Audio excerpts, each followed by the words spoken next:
Hello, it's Willie from the Ozarks, and we're ready for our October the 10th lesson in A Course in Miracles workbook for students. Out of the original edition, My True Identity Abides in You, Lesson 283. My true identity abides in you. It's a little prayer to God. My true identity abides in you, Father. Father, I made an image of myself, and it is this I call the Son of God. An image of myself, and it is this I call the Son of God. Yet is creation as it always was, for your creation is unchangeable. So unless you made the image exactly the way that God made it, it's not reality. It's simply an image that you call yourself. And look what he says of it. He says, "Let not me worship idols. Let me not worship idols. I am he my Father loves. His holiness remains the light of heaven and the love of God. Is not what is beloved of you secure? Is not the light of heaven infinite? Is not your Son my true identity when you created everything that is? My true identity abides in you." So we don't want to be worshiping an image of ourselves that's not real.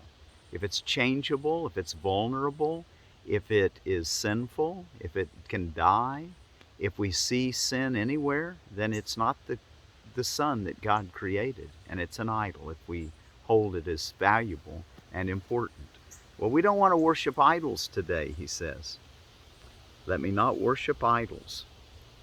And the write-up says, now are we one in shared identity, with God our Father as our only source, and everything created part of us. And so we offer blessing to all things, uniting lovingly with all the world, which our forgiveness has made one with us. There we go, that forgiveness again. That forgiveness is what allows us to see our unchangeableness that is beyond death, that's always secure and happy. Not the image that can be tarnished, but the reality. Now are we one in shared identity, for God our Father as our only source. Now are we one in shared identity, with God our Father as our only source, and everything created part of us. And so we offer blessing to all things, uniting lovingly with all the world, which our forgiveness has made one with us. And hey, I wanted to thank you guys for listening in on this, and I hope it helps you as much as it helps me. I do appreciate your listening. It encourages me to continue studying and sharing. And yesterday we talked about the unhealed healer, and I was having a pretty. I'm learning this stuff, and I'd have to call myself yesterday an unhealed healer. So fortunately, you didn't have to, during this little block of 20 minutes or so, I can share with you the words of Jesus and a few good ideas, and I just want you to know that I'm doing my best, and sometimes I make some errors of perception, and I'm learning to do better. So we're gonna continue on that theme back in our text reading. So let's go there and look at it. Yesterday, I remember reading about the unhealed healer, and as I'm reading, I'm thinking, I think I could probably fit into that category fairly often, at least less lately, and hopefully less as the time goes on. And it's kind of nice to know that even an unhealed healer can do miracles when healing is what you're desiring, which is what the healer always desires, and when that lines up with the sonship, a miracle takes place. All right. Okay. As we're studying this, let me take just a minute and tell you about where I'm sitting. I told you back in August, about the middle of August, that I was going to plant some corn. Well, it did grow, and it matured, and here's one I just sat down by. I can feel the kernels I've already picked a couple of them, and they're really ready to harvest. Uh, I've got some kind of varmint that's getting into them. When I say a varmint, a little bug that's eating the I think they call it corn silkworm. Actually, eats the silk off and starts to go. See how it's eating off down in there. It's still edible, but this one here, if you'll notice, wasn't pollinated real well. That's because a lot of mine didn't come up. Probably that same little critter that was eating stuff over when I planted it got some of the corn. So I didn't have a real good thick stand, but it did make it. It's kind of here in the 10th of August, and I'm able to get some corn, kind of small. But you know what? Look, that's still going to be a nice little bit of corn there. All right. And I wanted to tell you a little bit about Z maize, which is the genus and species of corn. This variety I planted was an 80 to 90 day variety called True Gold. And so it's kind of nice that you can plant it late season and you'll get a little harvest. It says, I found this on WebMD, corn is a good source of vitamin C, an antioxidant that helps protect your cells from damage and ward off disease, like diseases like cancer and heart disease. And yellow corn is a good source of carotenoids, which are good for eye health and helps prevent lens damage that leads to cataracts. Reminds me of a little joke my mom used to always say. It had said something about, you know why carrots don't wear glasses? Because they, or not, why rabbits don't wear glasses? Because they eat carrots. Anyway, the carotenoid's good for eye health. Helps to protect lens damage that leads to cataracts. That's pretty neat to know, isn't it? And then I found this on RX list about corn silk, which I think we've mentioned it before, but let me just say it again as a recap since I'm sitting here in my little corn patch. Corn silk has been used for bladder infection, inflammation of urinary system, inflammation of prostate, and kidney stones, as well as bedwetting. So there's some things that corn silk, and you just make a tea out of it, I think is how most people do it. All right, let's take a look at paragraph 44. We stopped at 45, let's reread 44. In chapter 7, paragraph 44, the Holy Spirit does not work by chance, and healing that is of Him always works. Unless the healer always heals by Him, the results will vary. Yet healing itself is inconsistent, since only consistence is conflict-free, and only the conflict-free are whole. By accepting exceptions and acknowledging that He can sometimes heal and sometimes not, the healer is obviously accepting inconsistency. He is therefore in conflict and teaching conflict. Can anything of God not be for all and for always? Isn't that nice to know? But so, what we need to keep in mind as healers, and we all want to be healers. That's the one, what did he say yesterday? It's the one thing that we all can develop and we must develop if we're to be healed. And for us to be healed, the whole world's healed with us. So as we're learning to heal, we're going to become less and less unhealed healers, or magical healers, as he called it also. And we're going to become more authentic healers.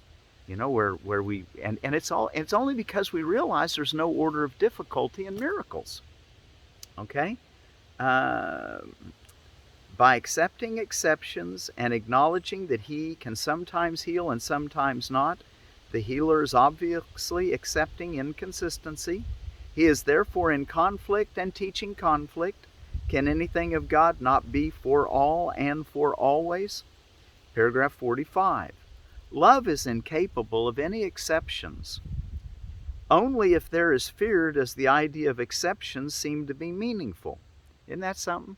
So the idea of exceptions stems from the concept of fear. Exceptions are fearful. Exceptions are fearful because they are made by fear.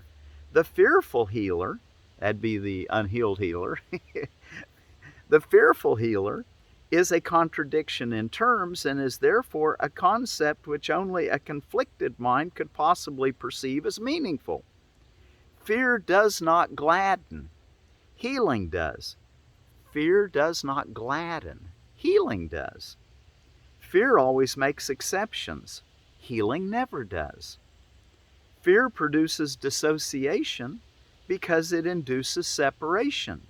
Healing always produces harmony because it proceeds from integration. That unity again. 46. Healing is predictable because it can be counted on. Healing is predictable because it can be counted on, and there's no exceptions. Everything that is of God can be counted on because everything of God is wholly real, and I might add, is changeless. Healing can be counted on because it is inspired by His voice and is in accord with His laws. Yet if healing is consistence, it cannot be inconsistently understood. I just love the way he helps us to use words authentically and yet makes all these funny, I don't know, humorous to me connections with words. Yet if healing is consistence, it cannot be inconsistently understood. Understanding means consistence because God means consistence. Since that is His meaning, it is also yours. Your meaning cannot be out of accord with His because your whole meaning and your only meaning comes from His and is like His. God cannot be out of accord with Himself, and you cannot be out of accord with Him.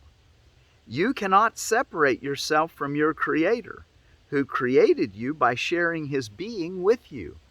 Wow. When we get to where we really know that we cannot be out of accord with God, then we're going to become the real authentic healers. 47. The unhealed healer wants gratitude from his brothers, but he is not grateful to them. This is because he thinks he is giving them something. This is because he thinks he is giving something to them and is not receiving something equally desirable in return. Isn't that beautiful? The unhealed healer wants gratitude from his brothers, but he is not grateful to them. Wow, we need to really, remember he told us just a few days back how important it was for our own health that we develop our weakened ability to be grateful, that we need it. We need to give God thanks, but not because God needs to hear it. He has no ego to accept it anyway. But no ego to accept it. But he needs us, or he wants us, to be able to use thankfulness because what we give away is what we increase. And we want to increase it in ourselves, that feeling of gratitude, of gratefulness. The unhealed healer wants gratitude from his brothers, but because he is grateful to them. I read that wrong. The unhealed healer wants gratitude from his brothers but he is not grateful to them. I had said because. The unhealed healer wants gratitude from his brothers, but he is not grateful to them. This is because he thinks he is giving something to them and is not receiving something equally desirable in return. Wow, when we realize how much we are benefited by our appreciation of our brother, regardless of their situation, it only helps us. And then that's one of the things that I was learning when I was realizing that, golly darn, I'm an unhealed healer sometimes. And I don't want to be that. None of us want to be that. We want to be healed healers. All right? But, we can be honest with and I was visualizing today that the great cloud of witnesses, which I see as the astral and the causal plane energies that watch the planet. And those energies are angels or beings. I think they just delight in watching us grow. And so, I'm starting to look at life in such a way where I can chuckle about my own mistakes, because I know that from the right perspective, it's something to chuckle about, something it's endearing too. Here's almost makes me cry to say this, but a man who's trying his best and yet he still makes mistakes. And this is the kind of thing that we all want to recognize and something that we can be appreciative of, that we're trying. Okay? So the unhealed healer wants gratitude from his brothers, but he is not grateful to them. This is because he thinks he is giving something to them and is not receiving something equally desirable in return. His teaching is limited because he is learning so little. His healing lesson is limited by his own ingratitude, which is a lesson in sickness. Learning is constant and so vital in its power for change that a son of God can recognize his power in one instant and change the world in the next. That is because by changing his mind, he has changed the most powerful device that was ever created for change. Let's read those last two sentences again. Learning is constant and so vital in its power for change that a son of God can recognize his power in one instant and change the world in the next. That is because by changing his mind, he has changed the most powerful device that was ever created for change. And paragraph 48. This in no way contradicts the changelessness of mind as God created it. But you think that you have changed it as long as you learned through the ego. Let's read that again. This in no way contradicts the changelessness of mind as God created it. But you think that you have changed it as long as you learn through the ego. This does place you in a position of needing to learn a lesson which seems contradictory. You must learn to change your mind about your mind. You must learn to change your mind about your mind. Only by this can you learn that it is changeless. When you heal, that is exactly what you are learning. When you heal, that is exactly what you're learning. You are recognizing the changeless mind in your brother by realizing that he could not have changed his mind. Isn't that beautiful? We're seeing the truth in them. Even if they might not be seeing it themselves, we see that they're exactly as God created them.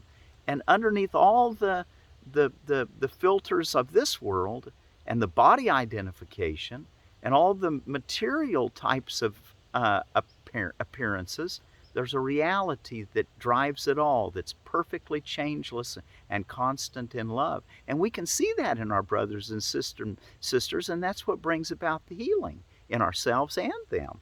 The whole sonship is healed. When you heal, that is exactly what you're learning. What are you learning? Let's back up just a little bit further. You must learn to change your mind about your mind. Only by this can you learn that it is changeless. When you heal, that is exactly what you are learning. You are recognizing the changeless mind in your brother by realizing that he could not have changed his mind. This is how you perceive the Holy Spirit in him. It is only the Holy Spirit in him that never changes his mind. He himself must think he can, or he would not perceive himself as sick. He therefore does not know what his self is. If you see only the changeless in him, you have not really changed him at all. By changing your mind about his for him, you help him undo the change his ego thinks it has made in him. As you can hear two voices, so you can see two ways. One way shows you an image, or better, an idol, which you may worship out of fear, but which you will never love. It reminds us of our lesson for today. Our lesson today being, my true identity abides in you. We're not to worship idols. We're not to worship this image we've made of ourselves or others. As you can hear two voices, so you can see in two ways. One way shows you an image, or better, an idol, which you may worship out of fear, but which you will never love. The other shows you only truth, which you will love because you will understand it. Understanding is appreciation. Wow, that's pretty cool, isn't it? Understanding is appreciation. Because what you understand, you can identify with. And by making it part of you, you have accepted it with love. I think we'll stop right there for tomorrow. We'll pick up on paragraph 50. All right, let's go back and read, what is the Holy Spirit? The Holy Spirit mediates between illusions and the truth. As he must bridge the gap between reality and dreams, perception leads to knowledge through the grace that God has given him, to be his gift to everyone who turns to him for truth. Across the bridge that he provides are dreams all carried to the truth, to be dispelled before the light of knowledge. There are sights and sounds forever laid aside, and where they were perceived before, forgiveness has made possible perception's tranquil end. The goal the Holy Spirit's teaching sets is just this end of dreams. For sights and sounds must be translated from the witnesses of fear to those of love. And when this is entirely accomplished, learning has achieved the only goal it has in truth. For learning, as the Holy Spirit guides it to the outcome he perceives for it, becomes the means to go beyond itself, to be replaced by the eternal truth. Wow, we want to use forgiveness to change our mind. That's how we change our mind. If you but knew how much your Father yearns to have you recognize your sinlessness, you would not let your voice appeal in vain, nor turn away from his replacement for the fearful images and dreams you made. The Holy Spirit understands the means you made, by which you would attain what is forever unattainable. And if you offer them to him, he will employ the means you made for exile to restore your mind to where it truly is at home. From knowledge where he has been placed by God, the Holy Spirit calls to you to let forgiveness rest upon your dreams and be restored to sanity and peace of mind. Without forgiveness will your dreams remain to terrify you, and the memory of all your Father's love will not return to signify the end of dreams has come. Accept your Father's gift. It is a call from love to love, that it be but itself. The Holy Spirit is his gift by which the quietness of heaven is restored to God's beloved Son. Would you refuse to take the function of completing God when all he wills is that you be complete? Okay, and our one more reading on my true identity abides in you. Father, I made an image of myself, and it is this I call the Son of God. Yet is creation as it always was, for your creation is unchangeable. Let me not worship idols. I am he my Father loves. His holiness remains the light of heaven and the love of God. Is not what is beloved of you secure? Is not the light of heaven infinite? Is not your Son my true identity when you created everything that is? And the write-up, now are we one in shared identity, with God our Father as our only source and everything created part of us. And so we offer blessing to all things, uniting lovingly with all the world, which our forgiveness has made one with us. Which our forgiveness has made one with us. My true identity abides in you. So let's be sure to say that prayer often today. My true identity abides in you.